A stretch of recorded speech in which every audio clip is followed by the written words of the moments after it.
Hey team, in today's video we're going to look at 5 things that every boxer should be working on every time they hit the pads, hit the bag, but you're probably not. It will make you better, it's going to improve your boxing. Let's go. Number 1, range. Might sound stupid, might go, oh, another video about range. This is vitally important. Some people say there are 3 ranges, I say there are 5 personally. You have out of range, edge of range, in range, mid-range and close range, and you need to understand all 5 of them. I'm going to give you some drills that you can do on a bag in a moment, but quite often we coaches see people selecting the wrong punches at the wrong range, i.e. being too close for their long range shots, too far away for their mid-range shots. Worse still, and you don't really start to understand this until you spar, what you see is people on the edge of range or even out of range trying to hit their long range shots, because you then have this, not fear, because if you fear it you shouldn't be doing it, but you have this thing where people want to stay out of the way and they want to land a punch, and you get this sort of thing happen here. We had an instance in sparring this week where it was orthodox v orthodox, and someone reacted to a punch that they didn't need to react to because the other person was on the edge of range and they didn't move forward, so that person didn't need to react to it. But they decided in their head they were going to roll and they were going to throw a right hand to the body. Now, a right hand to the body should be, as you're rolling underneath it, a nice straight shot from here. Underneath with good structure behind the punch. What we actually got, because we were too far away, what we actually got was this. Fundamentally not great, and I'm not having a dig at that person. I did talk to him about it afterwards anyway. Understanding your range, what punches that you can throw at the right time is going to help you massively. So let's look at a couple of drills. Simple things like putting a speed ladder in front of your punch bag is going to help you a lot with range. Now, I know you see all sorts of footwork drills on TikTok, whatever that thing is, and YouTube and other social media platforms, and you see people working down their ladder. They'll be here, boom, moving, boom. Fantastic, yes, definitely do that.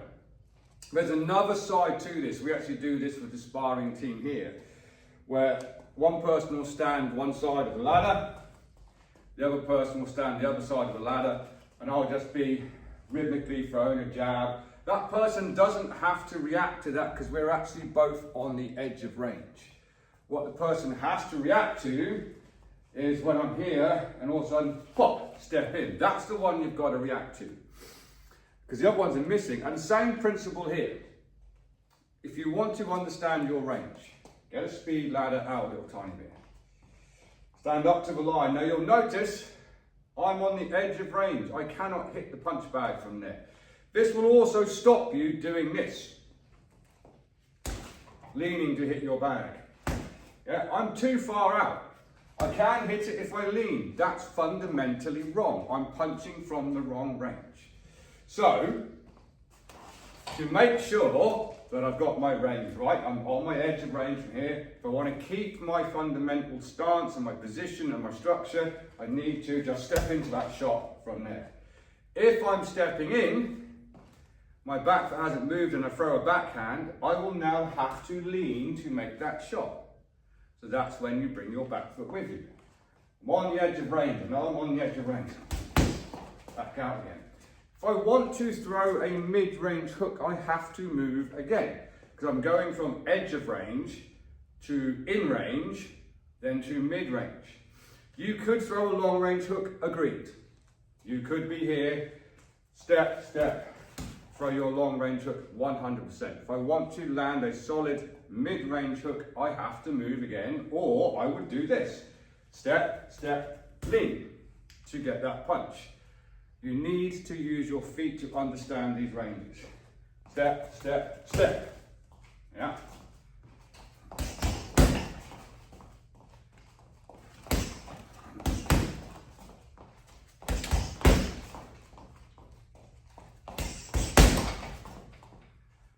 you'll find you're not leaning on your shots. Do this drill. It might feel weird to start with. If you're into your sparring, do what I've just said.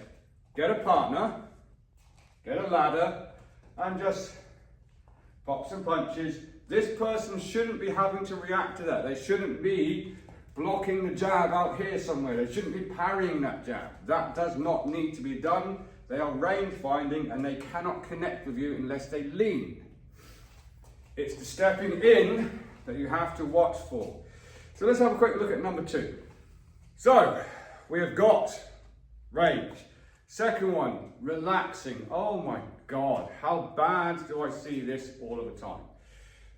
We had a new lad start training with us here this week. Lovely lad, young lad. He passed my little selection process to see whether he's the right type of fit to come train at my gym. Great addition to the team. However, so tense and putting so much energy into every single thing that after we finished one round on the pads, he's outside, not feeling great, okay? Too much energy. Relaxing, learn to relax your punches, relax your body. It's a classic beginner mistake where you come in, you're tense, or you're at home and you're hitting the bag and you're because you feel like you've got to put so much effort into what you're doing to make it feel like you're throwing hard punches and you're working well and you're getting a good workout. And if that's what you're doing, you just want to smash crap out of a bag, you're not worried about technique or doing it properly, and you just want to get a good sweat on, your heart rate up, crack on. 100% crack on, because it's better than sitting on the couch doing fuck all. However, if you want to improve, you need to learn to relax. Relax on your shots. And here's the odd thing. Your relaxed shots will always be harder than your tense, stiff, swinging punches. Not only will they be quicker, speed times mass equals power, they won't be seen so much either, because it's like, it's seen from a mile away. When it's nice and relaxed, your shoulders aren't hunched up in here, and you're not, it's not throw everything into it, it's nice and relaxed, that shot whips out, it's a beautiful punch. I'll do a demonstration on the bag in a moment, between a tensed shot and a relaxed shot. One of the things that you need to understand to help you relax is how the kinetic chain works. Most people, in fact everybody, who's trying their hardest to hit a hard punch is probably doing the kinetic chain backwards.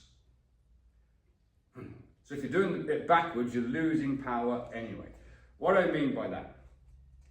So how it should be, if we're talking about a straight backhand, whether you're a southpaw like me or orthodox, it starts from the ground. It's obviously it's why you have your knees soft. It comes up through your legs, so it's like an ignition from the floor. Comes up through your leg, your hip goes. Your hip goes before your shoulder goes. This creates a tension between here and here, and then your shoulder goes and your hand is the last thing to go. It's a whip, it is a relaxed whip. Okay? It goes from the ignition point, hip, shoulder and hand. It has to be relaxed for that chain to start. Most people go with the hand first, so that's completely backwards, that's the last thing. Most people go, ugh, and the last thing that goes is the hip and then the heel lifts. That's the complete opposite way around. But it feels to the uninitiated that you're punching harder because you're putting all your energy into it. It's the opposite way around. Ignition, hip, shoulder, hand. Nice and relaxed. And you'll burn less energy as well. You'll be quicker, faster, more efficient. Learn to relax. And the way to do it, lots of shadow boxing, just nice and relaxed. Making sure you've got a shadow boxing to learn your technique. Of course you have. And by all means, shadow box just to warm up and get your joints warm. Once you've got that, once you're comfortable with your technique, don't shadow box slowly. Shadow box at a fight pace and learn to relax with it. Transfer that to the bag. But let's have a quick look at the difference between what most people perceive as a power shot and the difference of when you can do it relaxed and get the kinetic chain to work properly. Now, for this demonstration, I am going to do it orthodox to prove a point, because this is not my power hand, this is my power hand. So this feels a little bit strange to me. I have got to think how to do it incorrect, but I will do it to prove a point. I will go what most people do first, which is lean into the shot, hand goes first and everything follows behind it. And I will genuinely try and hit it as hard as I can, but with a tense, non-relaxed kind of theory behind it. It's weird, this is my jab hand. Whew. I'll do that again. Pretty useless though.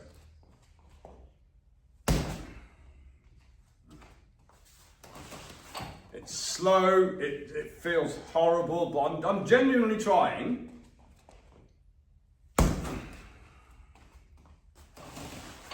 Right, I could probably be a bit more tense as well, to be honest with you.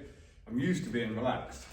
However, I'll do it a little bit more relaxed. In fact, I'll do it a lot more relaxed, and I'll put the kinetic chain in play. Just bear in mind, this is my jab hand.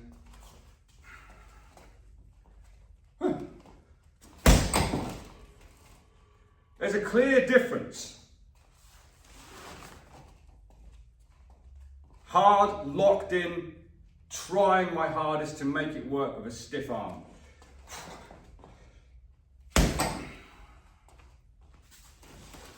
That's the backwards kinetic chain. Relaxed. One more time, because I actually felt that was a bit slow for me. There's a lot more power when you're relaxed. So work on keeping relaxed when you're throwing your shots. It's better. Plus, let's say I'm going to throw a jab, cross, because this will bring us nicely into our next thing that you need to work on. So I'm going to tense up and throw a jab, cross, as powerfully as I can.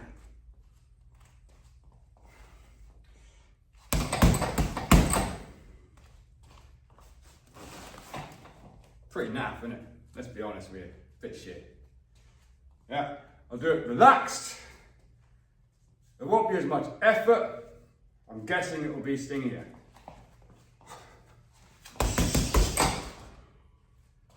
Much better. Nice and relaxed, less effort.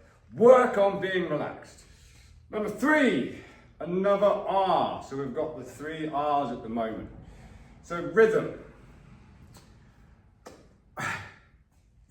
It's like rhythm is a dancer, okay? That's why they say some of the best boxers are also good dancers as well. Rhythm is your ability to keep things moving all the time. One of the guys that train here, Josh, he had a pretty successful amateur career in his youthful days. He's not quite so youthful anymore. Big shout out, Josh, if you're watching. But he trains here mainly to keep himself in shape now. He doesn't fight anymore. And one of his old coaches, because he will admit that he had no rhythm, he was very and blocky. What I mean by blocky is here. His coach got him to go home, put some music on when no one else was around, so he wasn't embarrassed, and just move to the music. Dance. Don't care if you feel like an idiot, dance to the music. And I know that's a big thing for us men, because we don't like that sort of thing. We have the drunk finger dance, even though I don't drink, we have the drunk finger dance, don't we, at the edge of a dance floor, we're not happy. Yeah, baby. Right, so rhythm. It is your ability to sustain a motion. Yeah, I'm doing rhythm right now. I couldn't tell you what punches are being thrown, because I'm just moving my body and working to it. So there is an element to it as well. You have a rhythm with your feet, whether you're doing the more amateur style footwork or the more Eastern European style. Yeah,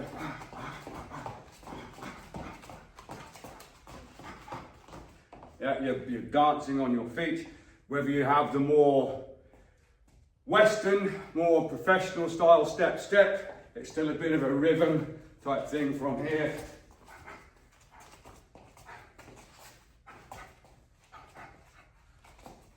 There's a rhythm to it. However, if you throw the same rhythm all of the time, it becomes predictable.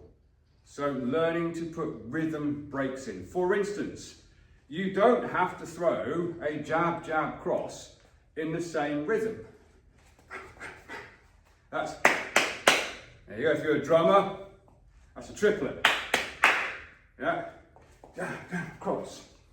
You can break those rhythms up. Instead of jab, jab, cross, you could do jab, jab, cross, jab, jab, cross. Start switching your rhythms up a little time. Not everything has to be thrown as fucking hard and as violently as you can. It actually becomes more predictable and easier to defend, okay? Switch your rhythms. Don't just throw everything at the bag, including the kitchen sink, as fast and as hard as you can. It's going to be counterproductive. Learn more about your rhythm, switch it up a little tiny bit.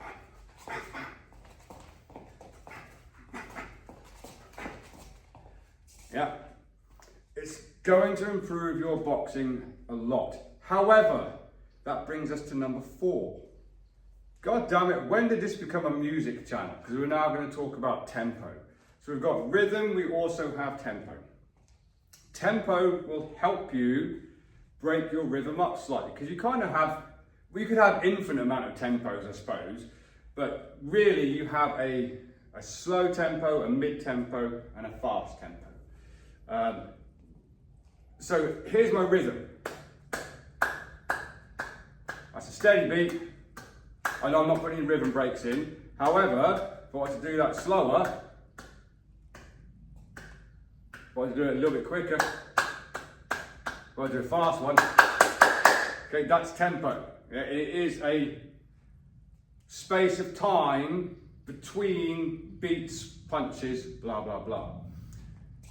Mix up your tempos. Again, I just said it in the previous section. If you're doing everything in the same rhythm, literally as fast as you can at the same tempo, it does become predictable and easy to defend.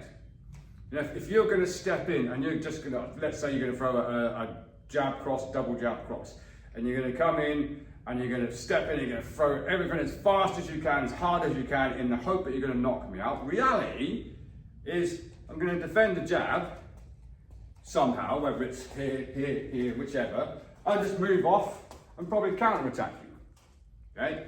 You can change the tempo of your punches, going from a slow tempo to a fast tempo to a medium tempo. It's a great thing to do, and I'll give you a little drill that you can work on your bag next time you're training. So for this drill, you are going to be in a constant rhythm, a constant state of moving, whether it's moving your head, whether it's moving your feet as well, a constant state of rhythm from here. And you're going to use straight shots only, and you're going to be relaxed as well. This helps build shoulder endurance and tries to help you understand rhythm, timing, and tempo as well. Straight shots only. I have no idea what I'm going to throw. I am going to do it backwards, this way around. Constant motion. I'm not doing it super hard, but I'm going to change my tempo as I'm doing it. Okay, so my constant rhythm being in here. Okay, constant rhythm.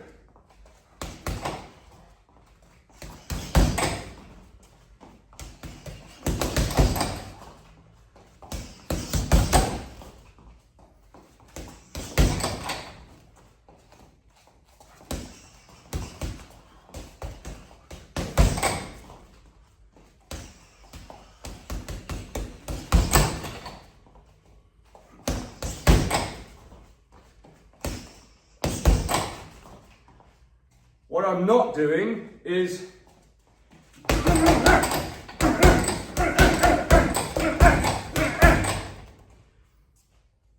counterproductive. Rhythm, tempo. So number 5 then, and in my opinion, probably the most important thing that you can do to level up your boxing, and also probably the one thing that most people don't do.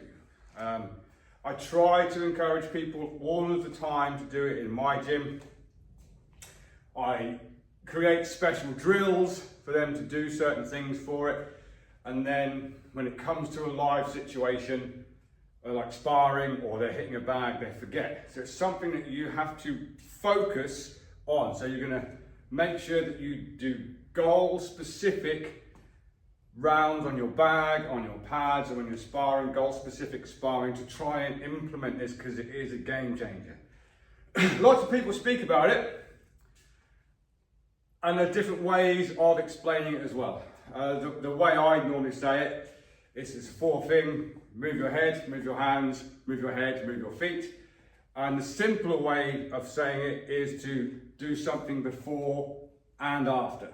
And if you can do the drill that I've just done, you can already do this. And what I mean is, the most common mistake that I see, whether you are a beginner, intermediate, you even see it in advanced things. And I'm not saying that I'm great or anything like that, but it's something I implemented very, very much. If I stay here, this is the big mistake.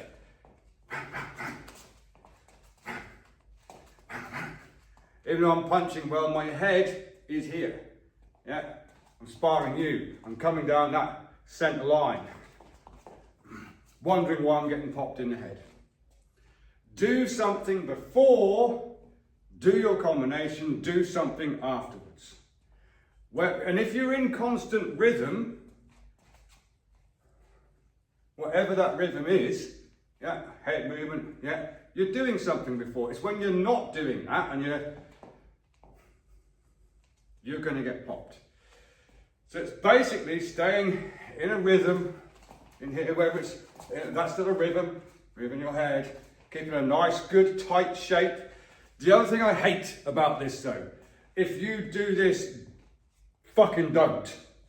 Okay? When people start getting a rhythm, that's when you start seeing people do this. Yeah, look at me, I'm cool, I'm fancy as fuck. Woohoo! Fuck off.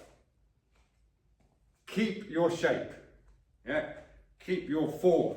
Yeah? Up.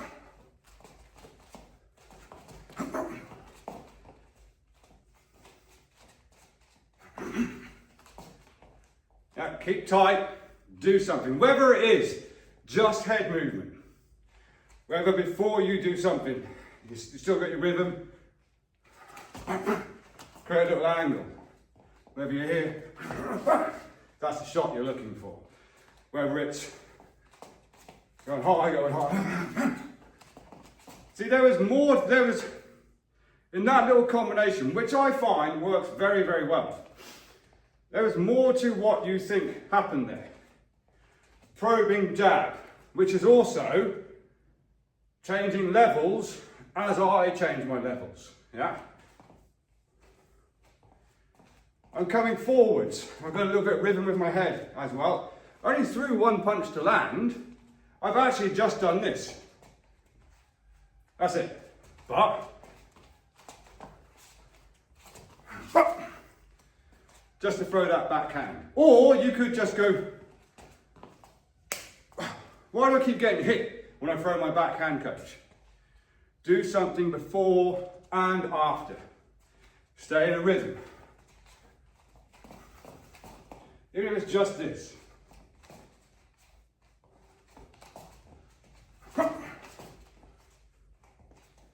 It's going to make you 10 times harder to hit. That's a guarantee.